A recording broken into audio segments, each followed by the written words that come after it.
జగిత్యాల జిల్లా వెల్గటూరు మండలం చెక్యం గ్రామ పంచాయతీ సర్పంచ్ అభ్యర్థి చొప్పదంటి తబిత నామినేషన్ దాఖలు చేశారు. చదువుకున్న విద్యావంతురాలిగా గ్రామాభివృద్ధి పట్ల తనకున్న సంకల్పాన్ని తబిత వివరించారు. అయితే ప్రజలు అవకాశం ఇస్తే చెక్యం గ్రామానికి మౌలిక వసతులు, పరిశుభ్రత, రహదారులు, సామాజిక సంక్షేమం వంటి రంగాల్లో ముందుకు తీసుకెళ్తారని తెలిపారు. గ్రామ ప్రజల అవసరాలు, సూచనలను ప్రాధాన్యంగా తీసుకుని సమగ్ర అభివృద్ధి సాధించేందుకు కృషి చేస్తారని ఆమె స్పష్టం చేశారు.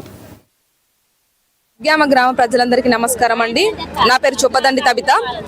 నేను ఒక చదువుకున్న యువతిగా మీ ముందుకు వస్తున్నానండి. నేను ఎంకామ్ చేసినాను.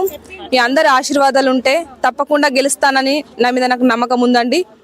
సర్పంచ్ పదవి అనేది రేపో మాపో ఆగిపోయేది కాదండి. 5 సంవత్సరాలు పరిపాలన చేయాలి. ప్రతి ఒక్కరూ ఆలోచించండి. వీళ్ళు అందుబాటులో ఉంటారా, అధికారుల ముందుకు సమస్యలు తీసుకువెళ్తారా, వీళ్ళతో అవుతుందా కాదా, వీళ్ళు చదువుకున్నవారా లేక చదువులేని వారా, ప్రతి ఒక్కరూ ఆలోచించాల్సిన విషయం అండి ఇది. నేను కోరుకున్నది ఒకటే, చదువుకున్న యువత ఫస్ట్ ముందుకు రావాలి.